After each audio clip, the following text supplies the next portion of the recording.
ब्रह्म सूत्र के द्वितीय अध्याय के द्वितीय पाद के पंचम अधिकरण का विचार कल प्रारंभ हुआ था।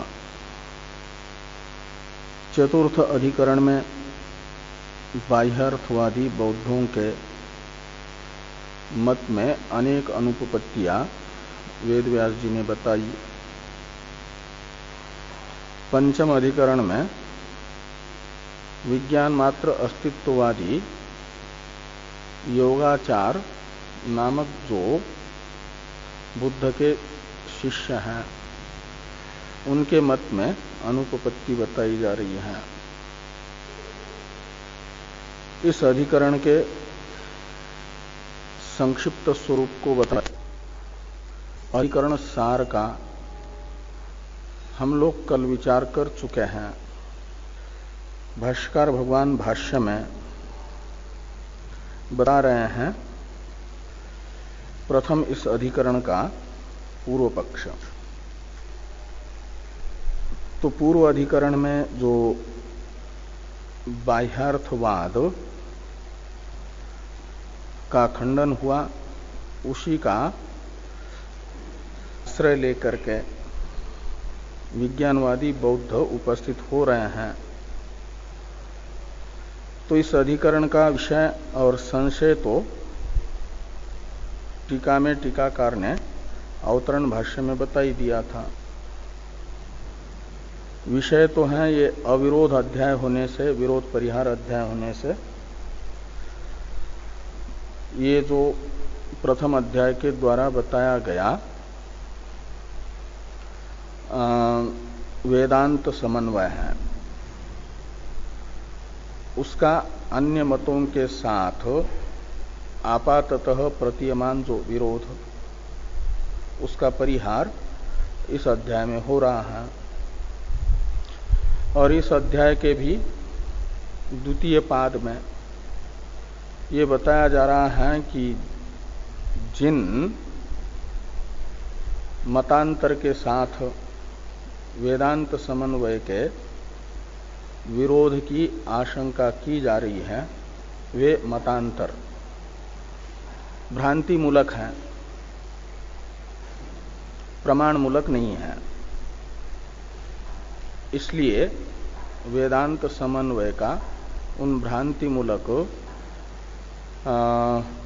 मतों के साथ अविरोध ही होगा, विरोध नहीं होगा। संशय होता है कि वेदांत मत का, वेदांत समन्वय का इन मतों के साथ विरोध होगा कि नहीं होगा। संशय का हेतु है इन मतांतरों को प्रमाण मूलक समझना, भ्रांति मूलक समझना, इसी के कारण संशय होता है। वेदांत बताता है कि नित्य एक विज्ञान स्वरूप ब्रह्म जगत का कारण है, आत्मा है। इस प्रकार के वेदांतों का नित्य एक विज्ञान स्वरूप ब्रह्म को यानी आत्मा को बताने वाले वेदांतों का जो अनेक क्षणिक विज्ञान रूप आत्मा को स्वीकार करने वाले और बाह्यार्थ को स्वीकार न करने वाले विज्ञानवादी के मत के साथ विरोध होगा कि नहीं होगा। यदि विज्ञानवादी का मत प्रमाण मूलक सिद्ध होगा तब तो विरोध स्पष्ट ही है, और यदि भ्रांति मूलक सिद्ध हो जाए तो अविरोध है। विज्ञानवादी कहते हैं कि बाह्यार्थ का अभाव प्रमाण मूलक है और विज्ञान की अनेक रूपता भी प्रमाण मूलक है, क्षणिकता भी प्रमाण मूलक है। इसलिए अनेक क्षणिक विज्ञान मात्र अस्तित्ववादी मत प्रमाण मूलक होने से उसके साथ वेदांतों का विरोध जरूर होगा। ये पूर्व पक्ष के मत में फल सिद्ध होगा। और सिद्धांति के मत में फल है कि पूर्व पक्षी का मत भ्रांति मूलक है, विज्ञान की अनेक रूपता और क्षणिकता अप्रामाणिक है, प्रमाण सिद्ध नहीं है, और बाह्यार्थ का सर्वथा अभाव आकाश पुष्प के तरह अत्यंत असत्व ये भी अप्रामाणिक है। इसलिए और ये योगाचार को दोनों मान्य है, विज्ञान का क्षणिकत्व अनेकत्व और बाह्य अर्थों में अत्यंत असत्व, ये दोनों भी अप्रामाणिक होने से वेदांत मत का उस अप्रामाणिक मत के साथ कोई विरोध नहीं है, अविरोध है। ये पूर्व पक्ष तथा सिद्धांति के मत में जो अवांतर फल भेद है उसे बताया जा रहा है टीका में। एवं इत्यादि ना, ये जो प्रतीक है टीका में, इसके बाद टीका में टीकाकार ने कहा कि पूर्वोत्तर पक्षयोर विरोधा विरोधो फलम। इस अधिकरण का जो पूर्व पक्ष है उस पूर्व पक्ष के मत में तो वेदांतों का विज्ञानवाद के साथ विरोध ये फल होगा, और उत्तर पक्ष यानी सिद्धांति के मत में वेदांतों का क्षणिक विज्ञानवाद के साथ अविरोध ये फल है। अब भाष्य को देखिए। एवं बाह्यार्थवादम आश्रित्य समुदाय अप्राप्त्यादिषु दूषणेषु उद्भावितेषु विज्ञानवादी बौद्ध इदानीं प्रत्यवतिष्ठते। एवं यानी पूर्व अधिकरण में प्रदर्शित रीति से बाह्यार्थवाद में जो अपेक्षित समुदाय है दो प्रकार का, उसकी अप्राप्ति और आदि शब्द से ग्राह्य अविद्यादि का हेतु हेतुमत भाव तथा क्षणिकत्व की अनुपपत्ति, और तीनों प्रकार के निरूपाख्य जो पदार्थ हैं उनकी अनुपपत्ति, प्रतिसंख्या निरोध, अप्रतिसंख्या निरोध और आकाश, आवरणाभावात्मक आकाश, इनमें निरूपाख्यत्व का निषेध, अनुपपत्ति, ये भी आदि शब्द से ग्राह्य है। आत्मा का क्षणिकत्व और अभाव से भाव की उत्पत्ति की अनुपपत्ति, ये सब दूषण बाह्यार्थवाद में वेदांतियों ने बताए, सिद्धांतियों ने। इसलिए बाह्यार्थवाद श्रेयोर्थी मुमुक्षु को, जिज्ञासु को ग्राह्य नहीं है, अनुपादेय है। तो समुदाय प्राप्त्यादिषु दूषणेषु उद्भावितेषु,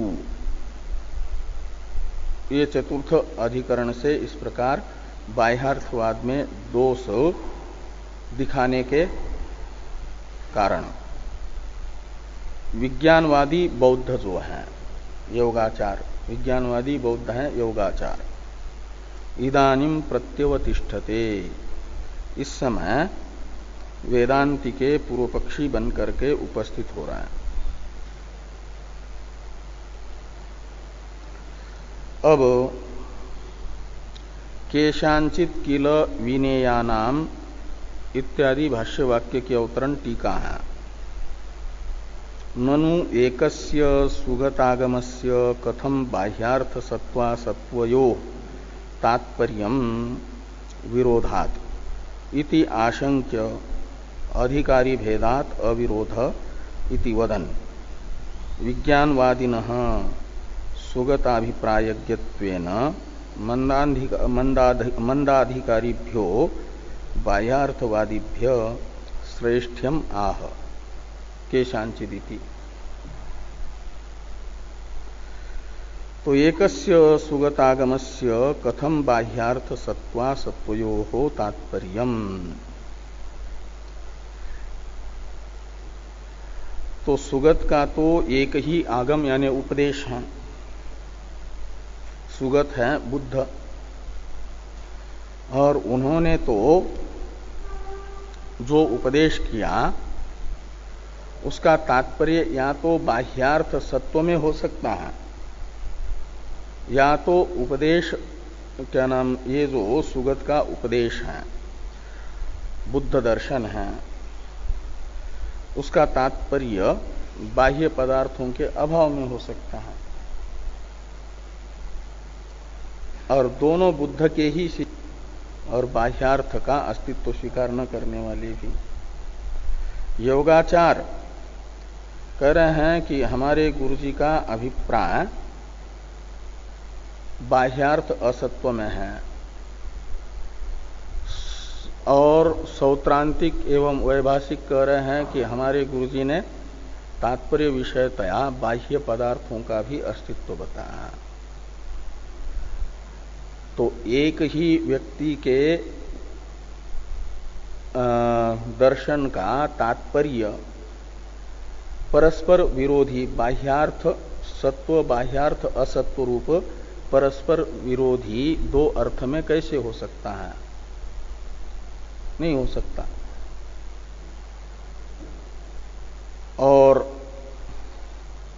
इसलिए जो है सुगत आगम ही अप्रामाणिक है। अलग अलग अभिप्राय परस्पर विरोधी निकल रहा है उसका। इसलिए इस प्रकार की कोई शंका न करें। इसके लिए कह रहे हैं कि सुगत आगम का तो अभिप्राय बाह्यार्थ असत्व में ही है, जिसे हम ठीक तरह से समझ पाए हैं। और बाकी सौत्रांतिक और वैभाषिक भी हमारे गुरुजी के ही पास रहते हैं, और उनका ज्यादा आग्रह बाह्य पदार्थों में था। तो उनके आग्रह को देख करके गुरुजी ने उनका ऐसे समर्थन किया। जैसे आपके प्रजापति जो हैं, प्रथम पर्याय में इंद्र और विरोचन ने ठीक से आत्मा का स्वरूप समझा नहीं, तब भी उनकी समझ का समर्थन करते हैं, विपरीत समझ का, ये मान करके कि विचार से स्वयं ही जब निश्चित करेंगे कि ये गलत है करके, तो फिर यथार्थ बात समझा दूंगा। ऐसे हमारे गुरुजी ने भी एक प्रकार से सौत्रांतिक और वैभाषिक का बहुत ही अधिक आग्रह बाह्य पदार्थ में देखा और उनका समर्थन कर दिया कि ठीक है। लेकिन उनका अभिप्राय नहीं था। उनके पूर्वाग्रह के कारण उन्हें उस समय वे दुखी नहीं करना चाहते थे, इसलिए कहा कि हाँ बाह्यार्थ भी है। इस प्रकार का और मुख्य तात्पर्य जो है सुगत का, वो तो बाह्यार्थ असत्व में ही है। ये विज्ञानवादी बताने जा रहे हैं। इस अभिप्राय से ये शंका है कि ननु एकस्य सुगतागमस्य कथम बाह्यार्थ सत्वासत्वयोः तात्पर्यम् विरोधात्, इस प्रकार की शंका हुई है। तो कहते हैं अधिकारी भेदात अविरोध। एक ही व्यक्ति परस्पर विरोधी इस प्रकार के अर्थ का उपदेश कर सकते हैं। क्यों? तो कहते अधिकारी भेदात अविरोध इति वदन विज्ञानवादिनः सुगत अभिप्रायज्ञत्वेन मंदाधिकारिभ्यो बाह्यार्थवादिभ्य श्रेष्ठ्यम आह केशांचिदिति। जो विज्ञानवादी हैं उनमें श्रेष्ठ को बता रहे हैं। विज्ञानवादी की श्रेष्ठता को बताया जा रहा है। किनकी अपेक्षा श्रेष्ठता विज्ञानवादी में है? तो कहते हैं मंदाधिकारी जो बाह्यार्थवादी हैं, वे मंद अधिकारी हैं, उनकी अपेक्षा श्रेष्ठ हैं विज्ञान मात्र अस्तित्ववादी। उनकी श्रेष्ठता बताई जा रही है। इनमें श्रेष्ठता क्यों है? तो कहते हैं सुगत अभिप्रायज्ञत्वेन, बुद्ध के अभिप्राय के अच्छी तरह से ज्ञाता विज्ञानवादी होने से, सुगत के तात्पर्य को समझ पाए जो, उनको कहा जाएगा श्रेष्ठ। तो विज्ञानवादी स्वयं ही अपनी श्रेष्ठता बता रहे हैं, क्योंकि हम अपने गुरु के तात्पर्य को ठीक से समझ पाए हैं। इसलिए हम हमारे गुरु जी का तात्पर्य जो नहीं समझ पाए हमारे गुरु भाई लोग, उनकी अपेक्षा, वे मंद अधिकारी हैं, उनकी अपेक्षा हम श्रेष्ठ हैं, उत्तम हैं, ये बता रहे हैं कि केशांचित किल विनेयानाम बाह्ये वस्तुनि अभिनिवेशम आलक्ष्य तद अनुरोधेन बाह्यार्थवाद प्रक्रिया इयम विरचिता। कहते हैं कि हमारे कुछ गुरु भाई हैं आपके सौगत क्या हो, सौत्रांतिक और वैभाषिक, और इनका बाह्य वस्तुनि अभिनिवेशम आलक्ष्य, बाह्य पदार्थ में जो अभिनिवेश था, अत्यंत आग्रह है, उसे देख करके तद अनुरोधेन, उनके उस अभिनिवेश के अनुरोध से बाह्यार्थवाद प्रक्रिया सौगत आगम में दिख रही है। वह सौगत का अभिप्राय नहीं है, सुगत का अभिप्राय नहीं है। नासो सुगत अभिप्राय, ये बाह्यार्थवाद प्रक्रिया जो है सुगत की अभिप्रेत प्रक्रिया नहीं है। तो उनकी अभिप्रेत प्रक्रिया कौन सी है? योगाचार्य से पूछा तो कहते हैं कि तस्य तु विज्ञानैक स्कंदवाद एव अभिप्रेत, और तस्य यानी सुगतस्य तु विज्ञानैक स्कंदवाद एव अभिप्रेत, विज्ञान मात्र अस्तित्ववाद अभिप्रेत है उन्हें। थोड़ी टीका है।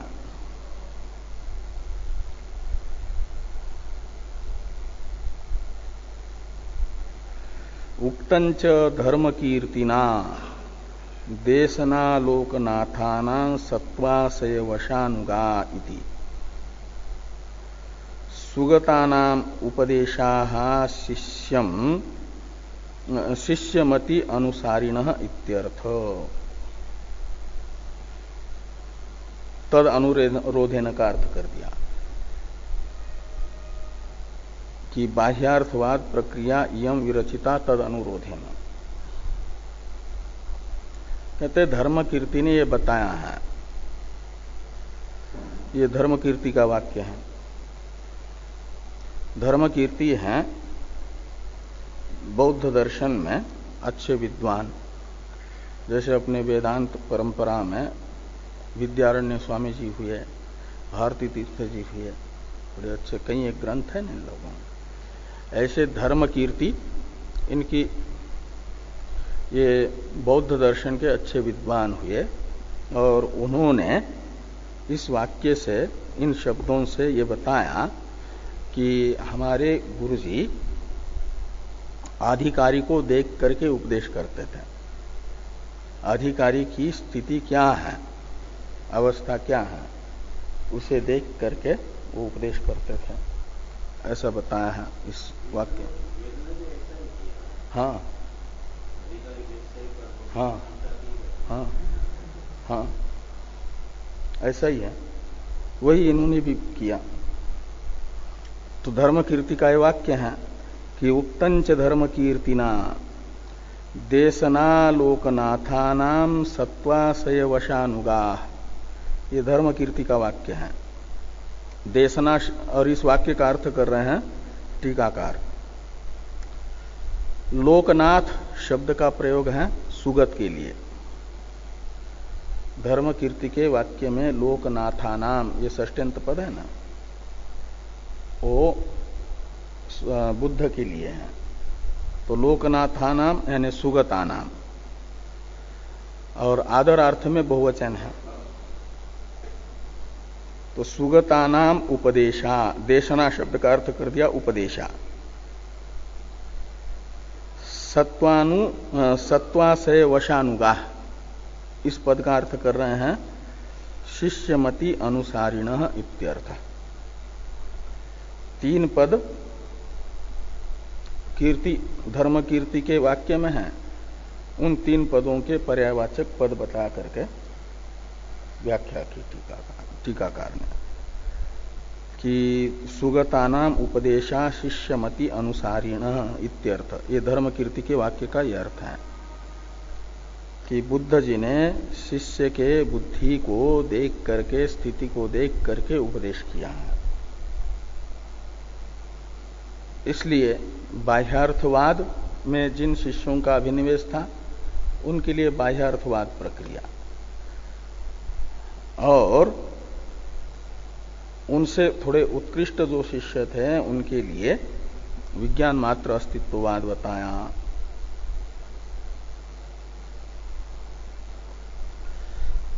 अब भाष्य में जो दूसरा वाक्य है कि तस्मिन् च विज्ञानवादे इत्यादि, इसकी अवतरण टीका है ननु असति बाह्यार्थे मान में व्यवहार कथम तत्राह तस्मिनिति। अब तस्मिन इत्यादि से विज्ञान मात्र अस्तित्ववादी के मत को स्थापित किया जा रहा है। योगाचार के अनुसार बाह्य पदार्थ है ही नहीं। तो एक शंका की जा रही है, जो बाह्य पदार्थों को स्वीकार नहीं करते, केवल विज्ञान स्कंद मात्र को ही मानते हैं, उनके प्रति ये शंका हुई कि असति बाह्यार्थे, बाह्य पदार्थों को स्वीकार न करने पर मान मेय व्यवहार कथम, ज्ञान तो मान है यानी प्रमिति है, और प्रमिति का विषय बाह्य पदार्थ को स्वीकार नहीं करेंगे तो प्रमाता प्रमिति प्रमाण प्रमेय व्यवहार कैसे होगा? केवल एक ज्ञान ही है तो व्यवहार तो द्वैत में होता है, और आप तो खाली ज्ञान ही ज्ञान मान रहे हो, न तो ज्ञेय को मान रहे हो, न तो ज्ञान का उत्पादक प्रमाण उसे मान रहे हो, और न तो प्रमिति को। प्रमिति तो ज्ञान हुआ समझ लो, और प्रमाता, ये सब नहीं होगा तो ये प्रमाता प्रमाण प्रमेय व्यवहार कैसे चलेगा? ये शंका है कि ननु बाह्यार्थे असति मान में व्यवहार कथम। इस आशंका का निराकरण करते हुए, तत्र का अर्थ है इति, ये आशंका होने पर आह बुद्ध के विज्ञान मात्र अस्तित्ववादी जो शिष्य हैं योगाचार, वे प्रमाण प्रमेय व्यवहार विज्ञान मात्र अस्तित्ववाद में कैसे उपपन्न होता है उसे बता रहे हैं। तस्मिंश्च विज्ञानवादे बुद्ध्यारूढ़ेन रूपेण अंतस्थ एव प्रमाण प्रमेय फल व्यवहार सर्व उपपद्यते।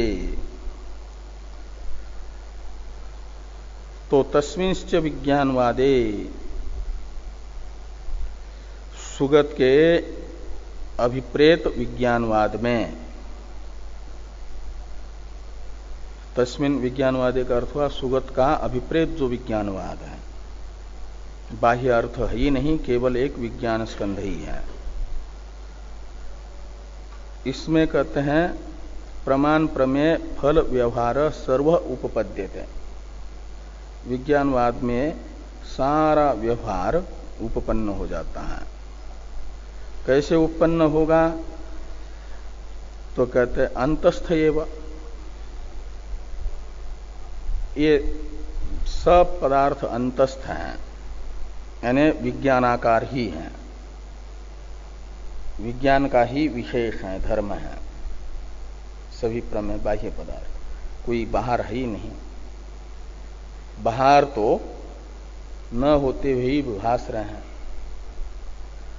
स्वप्न में जैसे कोई पदार्थ होते नहीं भासते हैं, वही दृष्टांत बताएंगे। और कैसे भास रहे? तो कहते बुद्ध्यारूढ़ेन रूपेण अंतस्थ एव सर्व व्यवहार। तो बुद्ध्यारूढ़ होकर के ये सारा का सारा जो है व्यवहार उत्पन्न होता है। यानी बुद्ध्यारूढ़ेन रूपेण से लेना ज्ञानाकारेण रूपेण। ज्ञानाकार, ज्ञान में एक विशेष आकार आता है विषय का, उसे कहा जाता है उनके यहाँ विषय का ज्ञान ने आकार धारण कर लिया। ज्ञानाकार यानी ज्ञान का ही एक रूप विशेष, वो यहां पर बुद्ध्यारूढ़ शब्द से कहा जा रहा है। तो बुद्ध्यारूढ़ेन रूपेण अंतस्थ एव प्रमाण प्रमेय फल व्यवहार सर्व उपपद्यते। थोड़ी टीका है, इस वाक्य का अर्थ कर रहे हैं टीकाकार। विज्ञानम एव कल्पित नीलाद्याकारत्वेन प्रमेयम। कहते हैं हमारे यहां तो एक विज्ञान को छोड़ करके दूसरी कोई वस्तु है नहीं, इसलिए प्रमेय के रूप में भी वही भाषेगा, प्रमाता के रूप में भी वही भाषेगा, प्रमिति के रूप में भी, प्रमाण के रूप में भी। ये प्रमाता भी वही है, प्रमिति भी वही है, प्रमाण भी वही है, प्रमेय भी विज्ञान ही विज्ञान है। कौन सा विज्ञान प्रमेय इस शब्द का विषय बन जाता है, अर्थ बन जाता है, कौन सा विज्ञान प्रमिति इस शब्द का विज्ञान बनेगा, विषय बनेगा, और कौन से विज्ञान को प्रमाता इस नाम से कहा जाएगा, कौन से विज्ञान को प्रमाण कहा जाएगा, ये सब बता रहे हैं। चार हैं, प्रमाता, प्रमिति, प्रमाण, प्रमेय। तो चारों को बता रहे कि विज्ञान ही है। तो विज्ञानम एव कल्पित नीलाद्याकारत्वेन प्रमेयम। विज्ञानम एव प्रमेयम, विज्ञान को ही प्रमेय कहते हैं। लेकिन कब? जब वह कल्पित नीलाद्याकार से भासता है। कल्पित नीलाद्याकार यानी नीलादि वस्तुओं का आकार धारण करता है, तो माना जाता है कि वो प्रमेय है। वही प्रमेय, जिस प्रमेय विज्ञान ने कल्पित नीलादि वस्तुओं का रूप धारण कर लिया है, तो वह प्रमेय इस नाम से कहा जाएगा। और मान फलम कहते हैं प्रमिति को। और जब वह जो कल्पित नीलाद्याकार रूप प्रमेय भूत विज्ञान है वो भासता है, तो उसका जो अवभास है उसे कहा जाता है मान फल। मान फल यानी प्रमिति, प्रमा। तो अवभासात्मना मानकम, विज्ञानम को इधर ले आइए। विज्ञानम एव मान फलम, कब विज्ञान को ही मान का फल यानी प्रमाण का फल प्रमिति कब कहा जाता है? कहते अवभासात्मना, उस कल्पित नीलाद्याकार के रूप से भास रहा है, वो भासना उसका प्रमिति है। और प्रमाता कब कहलाता है? ये विज्ञान ही। तो शक्त्याश्रयत्वाकारेण प्रमाता, विज्ञानम एवं प्रमाता। तो वही विज्ञान जब शक्ति का आश्रय बन जाता है, सामर्थ्य का आश्रय बन जाता है, तो प्रमाता कहलाता है। अच्छा, मानम। और शक्त्यात्मना मानम, शक्ति के रूप से वही विज्ञान भासेगा तो प्रमाण। और उस प्रमाता के, प्रमाण के, शक्ति के यानी प्रमाण के आश्रय के रूप में जब भासेगा तो प्रमाता। तो शक्त्याश्रयत्वाकारेण प्रमाता विज्ञानम एवं प्रमाता इति भेद कल्पनया है एक विज्ञान ही, लेकिन ये अलग अलग विशेषता से युक्त हो जाता है। तो किसी विशेषता विशेष को लेकर के उसी विज्ञान को कहा जाता है प्रमेय, किसी दूसरी विशेषता को लेकर के, अवभास रूप विशेषता को लेकर के प्रमिति, शक्ति रूप विशेषता को लेकर के प्रमाण, और शक्ति आश्रय रूप विशेषता को लेकर के प्रमाता।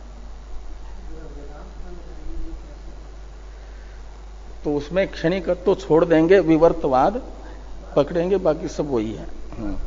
हाँ, तो ये जो है विवर्तवाद यदि मानते हैं विज्ञान का विवर्त है, तब तो कोई आपत्ति नहीं, और वो विज्ञान नित्य है। कहेंगे आगे भाष्यकार भगवान भी, यदि उस विज्ञान को नित्य मानो और उसी का विवर्त मानो तो 100 साल तक जीते रहो, कहेंगे। का मतलब कहते फिर कोई बात नहीं है। और बाह्यार्थ को बिल्कुल असत मत मानो, प्रातिभाषिक मानो। इतनी बातें स्वीकार कर लो तो आपका हमारे यहां स्वागत है।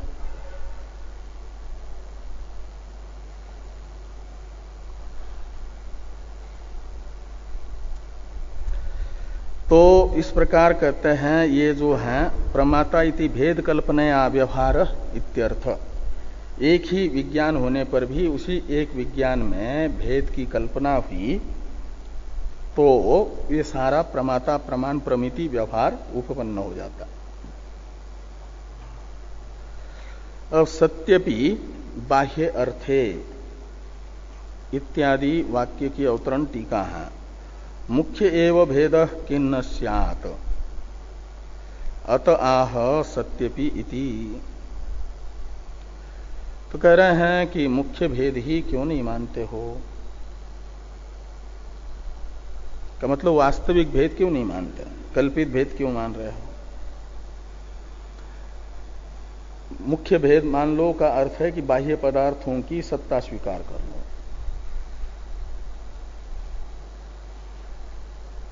प्रमाण, प्रमिति और प्रमाता, प्रमाण, ये सब जो है, प्रमिति भले अंतर पदार्थ हो, प्रमेय प्रमाण को बाहरी पदार्थ के रूप में मान लो। ये पूर्व पक्षी के प्रति प्रश्न किया जा रहा है, विज्ञान मात्र अस्तित्ववादी, यानी भेद को कल्पित मान रहे हैं ना। कहते मुख्य एवं भेद किन्न स्यात्, प्रमाता प्रमिति प्रमेय इनका मुख्य ही भेद क्यों न माना जाए।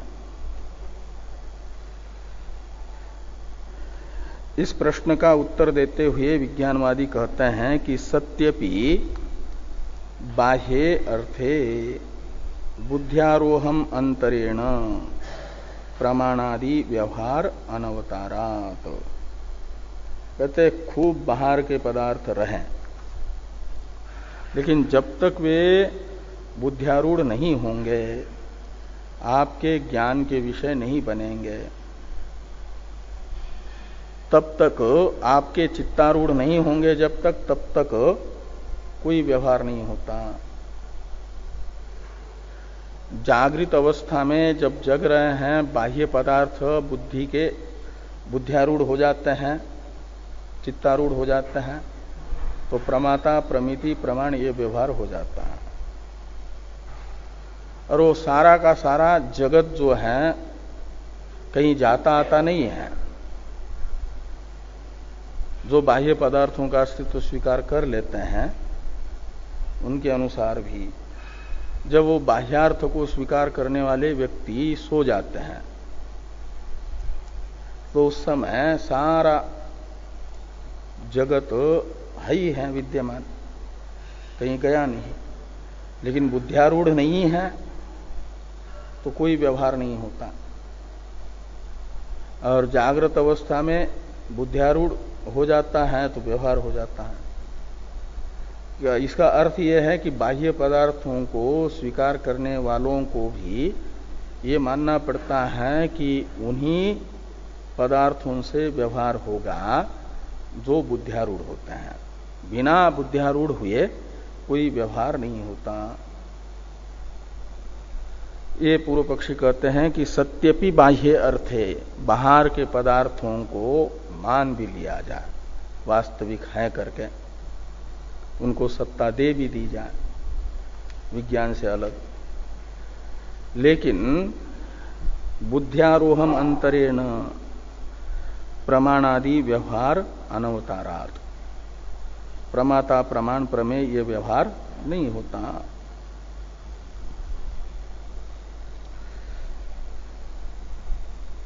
इसलिए बाह्य पदार्थ को मानने की जरूरत नहीं, माना जाए कि विज्ञान ही जब कल्पित नीलाद्याकार हो जाता है तो प्रमेय कहलाता है, और वही भासने लगता है उस रूप में तो उसका अवभास जो है प्रमिति कहलाता है। जो हमने व्यवस्था बताई वही उचित है।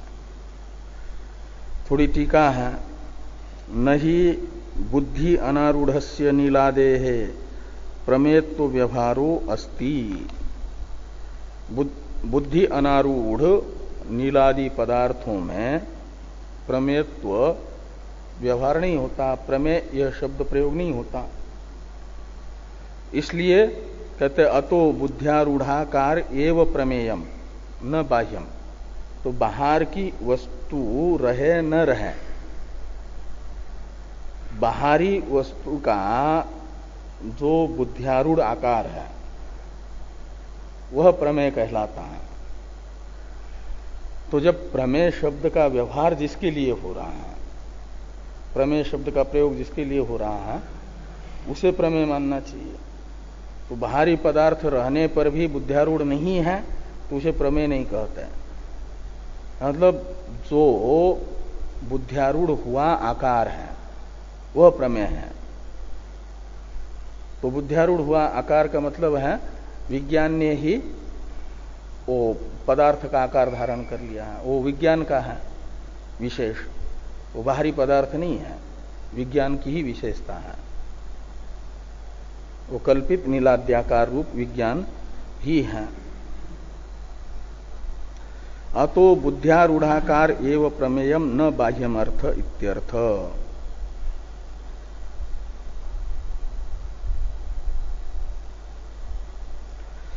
आगे हैं कथम पुनः अवगम्यते इत्यादि की अवतरण टीका। बाह्यार्थासत्वे प्रश्न पूर्वकम युक्ति ही उपन्यस्यति कथम इत्यादि न। बाह्यार्थासत्वे, बाह्य पदार्थ को स्वीकार न करने पर, बाह्य पदार्थ की सत्ता न मानने पर, प्रश्न पूर्वकम ये विषय सप्तमी है, सती सप्तमी नहीं। बाह्यार्थासत्वे यानी बाह्यार्थ के असत्व में, असत्व के विषय में, बाह्यार्थ का अभाव सिद्ध करने के लिए प्रश्न पूर्वकम युक्ति उपन्यस्यति। बाह्य पदार्थ के असत्व में युक्तियां बताई जा रही है। युक्ति प्रथमा बहुवचन है, द्वितीय बहुवचन है। युक्ति उपन्यासित यानी अनेक युक्तियों से बाह्य पदार्थों का असत्व विज्ञान मात्र अस्तित्ववादी बता रहे हैं। तो बाह्यार्थासत्वे प्रश्नपूर्वकम युक्ति उपन्यस्यति कथम इत्यादि ना। तो पहले प्रश्न हुआ कि कथम पुनः अवगम्यते अंतस्थ एव अयम सर्व व्यवहारो न विज्ञान व्यतिरिक्तो बाह्यो अर्थो अस्ति इति। कहते हैं आपको कथम यानी किस प्रकार से अर्थात किस प्रमाण से ये ज्ञात हुआ, निश्चित हुआ कि सारा जो है प्रमाता प्रमाण प्रमेय व्यवहार अंतस्थ ही है, एक विज्ञान ही अलग अलग विशेषता को लेकर के प्रमाता प्रमाण प्रमेय बन जाता है। ये आपको किस प्रमाण से निश्चित हुआ? कोई बाहरी पदार्थ है ही नहीं विज्ञान से अतिरिक्त, विज्ञान ही विज्ञान से सारा व्यवहार उत्पन्न हो रहा है। इसका निश्चायक प्रमाण कौन सा है? कथम अवगम्यते, ये विज्ञान मात्र अस्तित्ववादी के प्रति प्रश्न हुआ। और विज्ञान मात्र अस्तित्ववादी कहते हैं बाह्य पदार्थों के अभाव को बताने वाली, विज्ञान से अतिरिक्त बाह्य पदार्थों का अभाव बताने वाली युक्तियां हैं। युक्ति प्रमाण से हमने ये निश्चित कर लिया कि बाह्य पदार्थ विज्ञान से अतिरिक्त है ही नहीं, विज्ञान से ही सारा व्यवहार उत्पन्न होता है। अब एक एक युक्तियां बता रहे हैं पूर्व पक्षी, बाह्य पदार्थों का अभाव बताने वाली। और फिर सूत्र से भगवान वेद व्यास जी बताएंगे नाभाव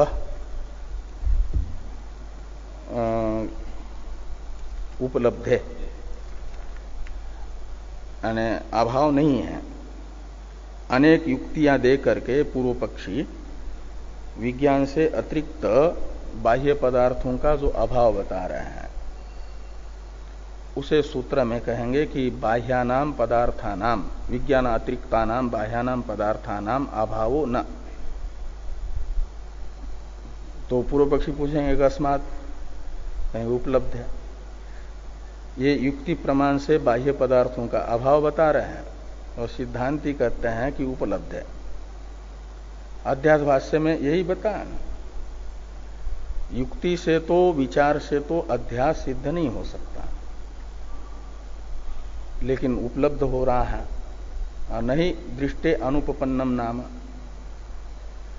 तो जो अनुभव में आ रहा है उसका युक्ति से अपलाप नहीं किया जा सकता। ये युक्ति से अनुभव में आने वाले जो बाह्य पदार्थ हैं विज्ञान से अतिरिक्त, उनका युक्ति से अपलाप कर रहे हैं। तो नहीं दृष्टि अनुपन्नम नाम, ये जो सभी विचारकों का सिद्धांत है उसका विरोध होगा। इसलिए वेद व्यास जी उपलब्ध ये हेतु बताते हैं, बाह्य पदार्थों का अभाव नहीं है, क्योंकि बाह्य पदार्थ जो है अनुभव में आ रहा है। जो अनुभव में आ रहा है उसे युक्ति से हटाया नहीं जा सकता। अनात्मा कार्यकरण संघात आत्मा के रूप में भास रहा है। अनात्मा कार्यकरण संघात के धर्म आत्मधर्मत्वेन रूपेण अनुभव में आ रहे हैं। उसका आत्मानात्मा का अध्यास युक्ति से हो नहीं सकता, ये कह करके अपलाप नहीं किया जा सकता, खंडन नहीं किया जा सकता। जैसे ऐसे यहां पर बताएंगे।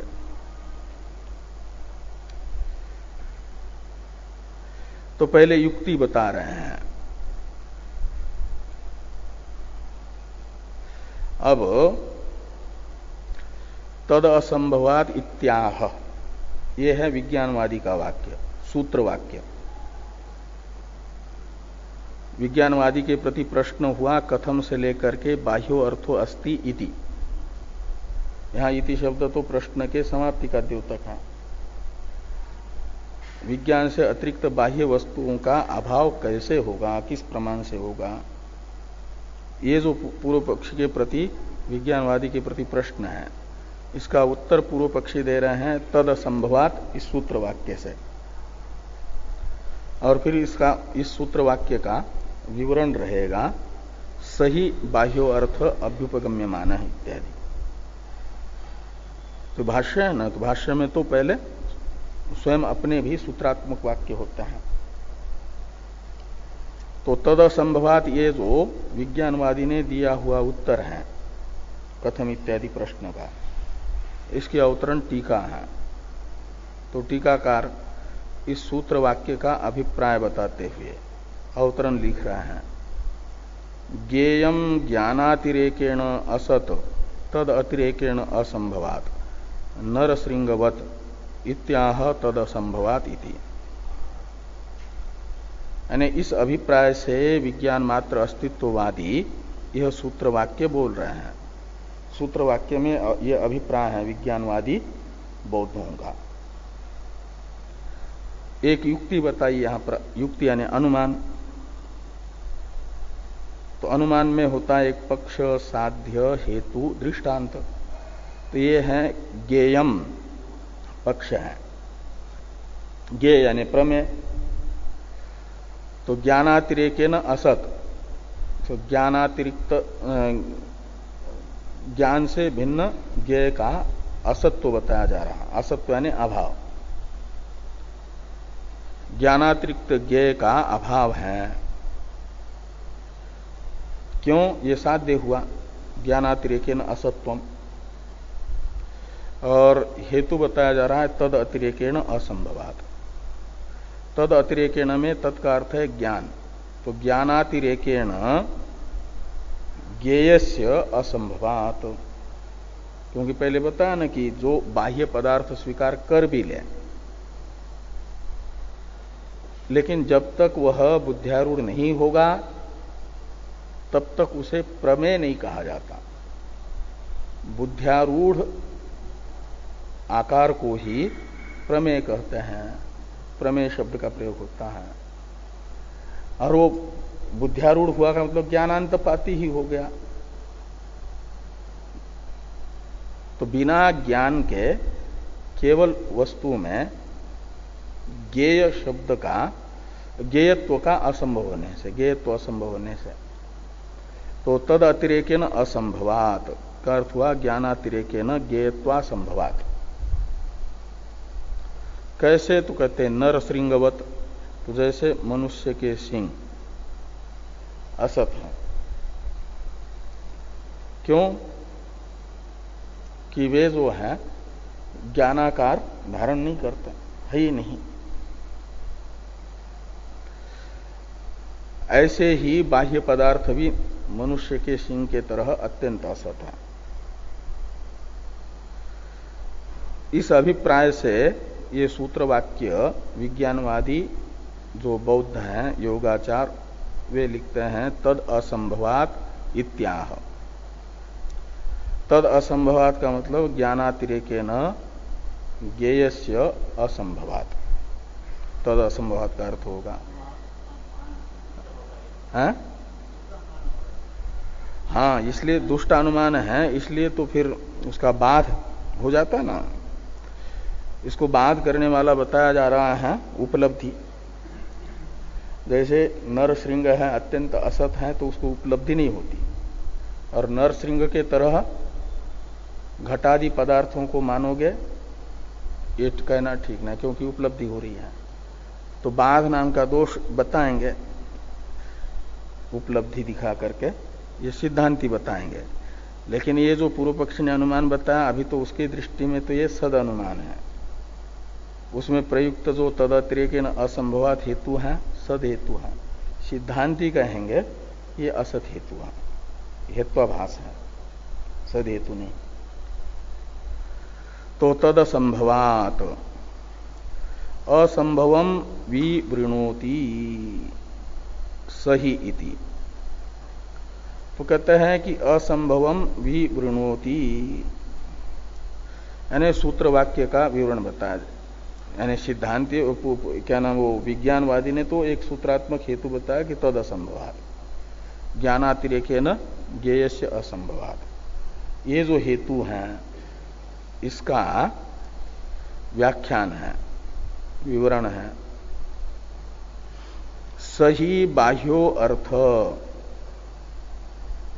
अभ्युपगम्यमान परमाणवो वासु तत्समूहा वा स्तंभादय हु।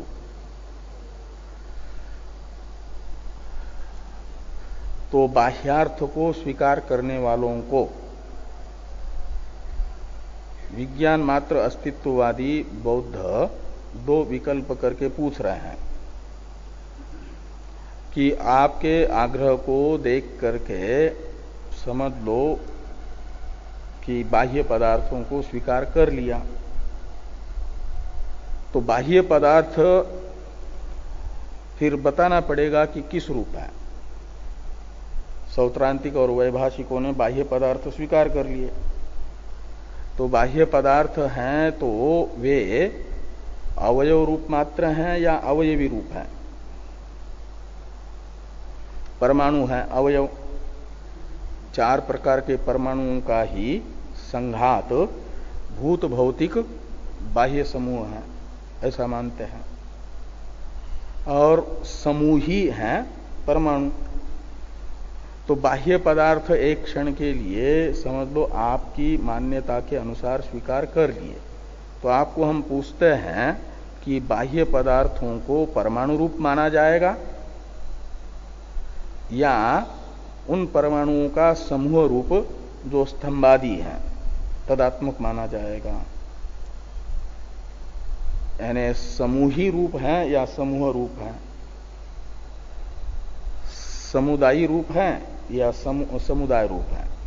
समुदाय कहते हैं अवयव को, समुदाय कहते हैं अवयवी को। तो उसमें से यदि पहला विकल्प समुदायी रूप है, परमाणु है समुदायी, और बाह्य पदार्थ जो है वो समुदायी रूप है, परमाणु रूप है, ऐसा यदि मानेंगे तो कहते हैं कि तत्र न तावत परमाणवः स्तंभादि प्रत्यय परिच्छेद्या भवितुम अर्हन्ति परमाणुआभास ज्ञानानुपपत्तेः। प्रथम विकल्प का ये खंडन है कि तत्र यानी ये जो दो विकल्प हुए, इन दो विकल्पों में से तावत यानी प्रथम जो विकल्प है कि परमाणवः ये बाह्य पदार्थ परमाणु रूप है, ऐसा यदि मानेंगे तो कहते हैं कि स्तंभादि का जो ज्ञान होता है उसका विषय परमाणु नहीं बन सकते। जैसे स्तंभादि का ज्ञान हुआ, ये एक स्तंभ के रूप में प्रतीत होता है। एकम स्थूलम स्तंभ, एकः स्थूलम स्तंभ, स्थूलः स्तंभ, ये जो ज्ञान हो रहा है एकत्व को विषय कर रहा है, एकत्व रूप विशेषता और स्थूलत्व रूप विशेषता स्तंभ में प्रतीत हो रही है। और यदि बाह्य पदार्थ परमाणु रूप मात्र है तो परमाणु तो अनेक हैं, तो एकः स्तंभ, एकः स्थूलः स्तंभ, ये जो ज्ञान है यह ज्ञान नहीं हो पाएगा, क्योंकि वो परमाणु में अनेकत्व है, इसमें एकत्व रूप विशेषता प्रतीत हो रही। परमाणु में सूक्ष्मत्व है, इसमें स्थूलत्व रूप विशेषता प्रतीत हो रही है। हाँ, तो ये ज्ञान नहीं हो पाएगा। ये यहां पर कह रहे हैं कि स्तंभादि प्रत्यय परिच्छेद्या परमाणवः भवितुम न अर्हन्ति, न को अर्हन्ति के साथ जोड़ दीजिए। स्तंभादि जो प्रत्यय, स्तंभादि विषयक जो ज्ञान, आदि शब्द से घटादि को लीजिए, एकः घट, एकः स्थूलः घट, ऐसे एकः स्थूलः पटः, ये जो ज्ञान हो रहा है ये स्तंभादि प्रत्यय हैं और इनका परिच्छेद्य यानी विषय परमाणु बनने योग्य नहीं है। इन प्रत्ययों का विषय बनने की योग्यता परमाणुओं में नहीं है।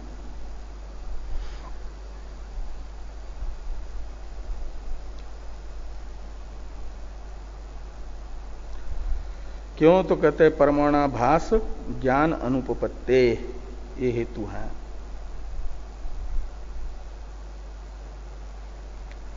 परमाणाभास ज्ञानानुपपत्ते का ही अर्थ कर रहे हैं टीकाकार।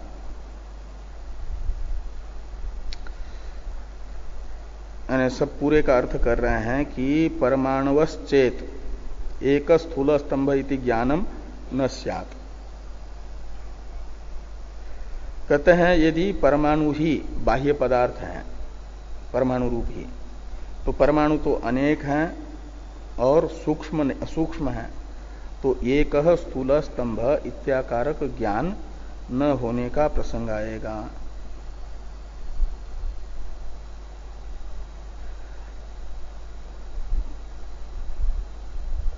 और आगे कह रहे हैं द्वितीय विकल्प का खंडन करते हुए कि नापि तत्समूहा, भाष्य में नापि तत्समूहा स्तंभादय, स्तंभादि जो बाह्य पदार्थ हैं उन्हें परमाणु समूह रूप भी नहीं कहा जा सकता। क्यों नहीं कहा जा सकता बाह्य स्तंभादि पदार्थों को परमाणु का समूह रूप?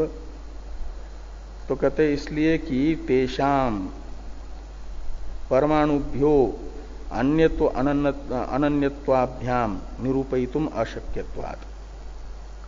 तो ये जो समूह मानेंगे परमाणुओं का, स्तंभादि जो बाह्य पदार्थ हैं वे परमाणु रूप मानेंगे, तो एक स्थूल स्तंभ इत्यादि प्रत्यय न होने की आपत्ति आ रही है। इसलिए क्या करो कि परमाणु का समूह रूप मान लो बाह्य पदार्थों को, तो ज्ञान हो जाएगा। समूह एक है और अनेक परमाणुओं का समूह है, उसमें स्थूलता भी है, तो एक स्थूल स्तंभ ये परमाणु के समुदाय को विषय करने वाला ज्ञान होगा। बाह्य पदार्थों को परमाणु का समुदाय रूप माना जाएगा। ऐसा यदि कहते हैं तो कहते इस पक्ष में दूसरा दोष आता है कि ये जो समूह है, समूह ही परमाणुओं से अनन्य है या अन्य है। तो यही कह रहे हैं कि तेषाम परमाणुभ्यो अन्यत्व अनन्यत्वाभ्याम निरूपयितुम अशक्यत्वा। तेषाम यानी स्तंभादि नाम, बाह्य पदार्थानाम, स्तंभादि बाह्य पदार्थों को यदि परमाणुओं के समुदाय रूप मानेंगे तो समुदायी जो परमाणु हैं उनसे उन्हें भिन्न मानेंगे या अभिन्न मानेंगे? तो भिन्न मानेंगे सर्वथा परमाणुओं से, तो फिर अलग जो है उनको ये करना पड़ेगा। आपने ही कहा कि परमाणु चार प्रकार के, उन्हीं का संघात है भूत भौतिक बाह्य पदार्थ, इसका विरोध हो जाएगा। और